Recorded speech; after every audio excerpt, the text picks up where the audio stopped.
You're born in Tanis, somewhere between 1090 and 1060 BCE. And guess what? You hit the jackpot. While most newborns in Egypt are destined for a life of hard labor or just trying to survive, you're born into the royal family. Congratulations, kiddo. The gods must really like you, at least for now. Your grand entrance into the world is celebrated with rituals, priests chanting prayers, and offerings to the gods. Your mother, the queen, is too busy with royal duties to handle diapers, so you're handed off to wet nurses who do all the real parenting. For all you know, the maid is your actual mom. Now, just because you're royalty doesn't mean you're special, at least not yet. Your father, the Pharaoh, has a lot of wives, and guess what? Each of them has been busy giving him more kids. A year after you're born, another baby boy arrives. And just yesterday, surprise, another one. Different moms, same Pharaoh. Here's the catch. Being royal isn't just about luxury. It's a competition.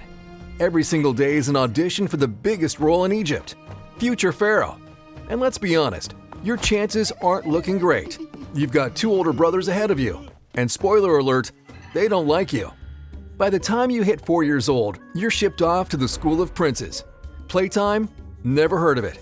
While other kids are busy messing around with toys, you're drowning in math, language, history, and geometry. Basically, everything high schoolers today still struggle with. But sorry, no excuses. You're a royal prince, which means everyone expects you to be a genius. By 14, you level up to the real deal: military strategy, governance, and law. And this is where things get serious. It's not just about swinging swords like some action hero. You're being taught how to conquer entire cities with minimum casualties and, more importantly, without catching an arrow in the eye. Then, one day, your father drops an announcement that shakes the whole of Egypt. Guess what? You've just been named heir to the throne. Wait, what? You? Not your older brothers? This makes zero sense. Usually, it's the firstborn, or at least the second who gets the crown, not the random third son. So, what gives? He knew your older brothers wouldn't take the news well, so he sent them to Thebes as priests. Yeah, they got promoted to a lifetime of chanting and temple work. Safe to say, they are not happy about it. If looks could kill, you'd be mummified already. But hey, who cares what they think? You're now next in line for the throne. For the 3rd time in your entire life, you actually see your father in person. He calls you to court, looks you up and down, and declares that you were chosen because of your wisdom and the God's will. What does that mean? Who knows? Either the priest told him something in a vision, or the gods decided you were the least likely to start a civil war. Either way, you're now Egypt's next pharaoh. No pressure, right? School's over. Finally. No more math, no more lectures, no more teachers breathing down your neck. But before you get a chance to relax, your father orders you to join him on a campaign against the Nubians. Oh great, time to put all that military training to good use. You're feeling pretty confident.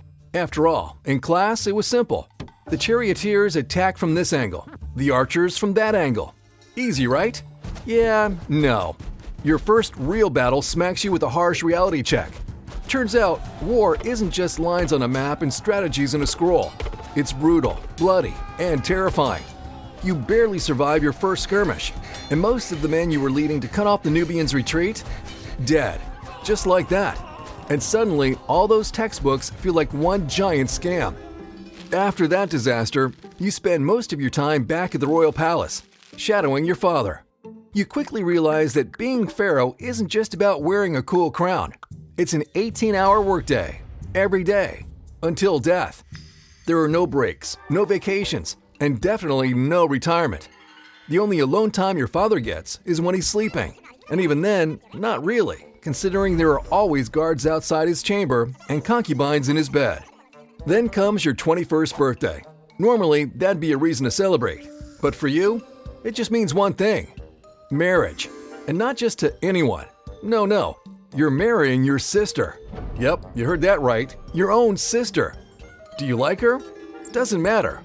Love? Not required. The goal here is simple. Keep the royal bloodline pure. If it makes you feel any better, you're free to take as many concubines as you want. So, while love is optional, duty is not. The wedding? Extravagant, lavish, over the top. Food everywhere. Visitors from all across Egypt. And people pretending this isn't the weirdest thing ever. But hey, At least the party was fun. Years later, your father joins his ancestors. He's off to the afterlife, and as expected, his burial is nothing short of lavish and over the top. After all, he was the sole ruler of Lower and Upper Egypt and the living representative of the gods. So, of course, his funeral is grand enough to bankrupt a small kingdom. But while the priests are busy chanting and the mourners are wailing, you have something else to think about. Your time has come. The moment the burial wraps up, the next thing on the royal to-do list? Your coronation. And there's no time to waste. Apparently, the entire stability of Egypt now rests on your shoulders. The ceremonies last for days, endless rituals, chants, and so many offerings to the gods that you lose count. But at the end of it all, congratulations, you're officially Pharaoh. And what's the first thing you're greeted with? Money problems. See, your wedding, your father's ridiculously expensive burial, and the latest military upgrades have left Egypt's treasury looking drier than the desert. Your father was a great ruler, sure, but he was also a big spender. And now you get to clean up his financial mess. And guess who's watching your every move? Your father's old advisors. They're eyeing you like vultures, waiting to see how you handle it. So you do what any smart pharaoh would do. You raise taxes on your vassal states. At first, this goes about as well as you'd expect. Grumbling, complaints, and whispers of rebellion. But you're not here to play nice. You crush dissent by reminding everyone who the big daddy is. A few disobedient kings lose their heads. And just like that, the grumbling stops. You replace them with puppets who know how to listen. Problem solved. Egypt stays in check. But being pharaoh isn't just about playing kingmaker. It's constant work. You're drowning in meetings, reports, and religious duties. You're making weekly to Thebes, because apparently even the gods demand a chunk of your schedule. You work from sunrise to late at night, while ordinary people complain about their exhausting 9-to-5 jobs. Try a 7-to-9 schedule, commoners. But hey, at least there's one perk. You live a life of absolute luxury. Walking? Never heard of it. You don't step foot outside. Servants carry you everywhere on palanquins like the human embodiment of luxury. And just in case the Egyptian sun even thinks about touching your royal skin, there's an entire squad of servants waving giant fans to keep you cool. You eat the finest foods, drink the richest wines, and wear the kind of jewelry that makes commoners' eyes water. But, of course, luxury comes at a cost. And in your case, daily headaches. Why? The damn wig. In Egypt, wigs aren't just fashion. They're a status symbol. The bigger and fancier the wig, the more powerful you are. And since you're the supreme ruler of Egypt, you get the biggest, fanciest, most absurdly over-the-top wig in existence. It weighs about 9 pounds, and every single day, it turns your entire skull into a throbbing nightmare. And if that's not enough, let's talk about the gold chains. They're so heavy, they might as well be a second job. But hey, they make people respect you. Sure, it's nice to be pharaoh, but you wouldn't mind switching places with a commoner every once in a while. The pressure of ruling is unbearable. One bad decision, and thousands could die. Years go by, and you grow wiser, sharper, stronger. You've learned how to keep the priests happy, so they don't turn the gods against you. You know which laws to pass, and which ones will spark revolts. And most importantly, you've even figured out how to have fun, like distractions to keep you from losing your mind under the crushing weight of the throne. But then, age catches up. The strength you once had, it's fading. Climbing onto a horse feels like scaling a pyramid. Back pain? A daily battle. And you rely on more and more medicine just to keep going. Being pharaoh doesn't come with a retirement plan. Like your father before you, you now have a whole army of children, all potential heirs. And now, it's your turn to make the impossible choice. You don't see them much, but that doesn't stop you from loving them. And after much thought, you choose your eldest son as heir. Now you watch as he goes through everything you once did. The struggles, the responsibilities, the suffocating pressure. And you finally understand why your father looks so damn tired all the time. Then one morning, you head to Thebes for the Opet festival with your royal escort. It's supposed to be just another day of rituals, processions, and showing the gods how much Egypt loves you. But then, chaos.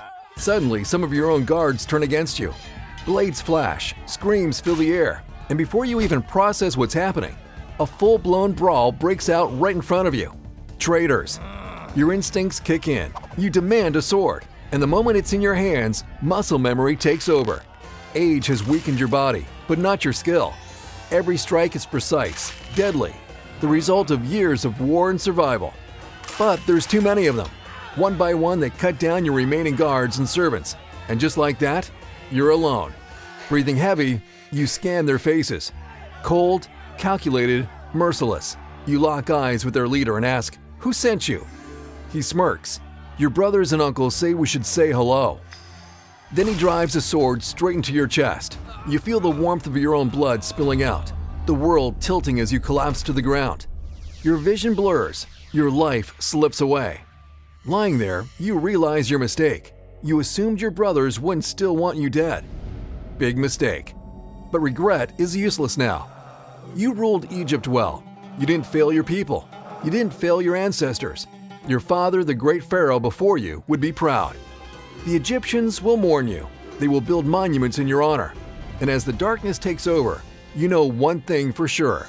Your father and ancestors will be waiting for you.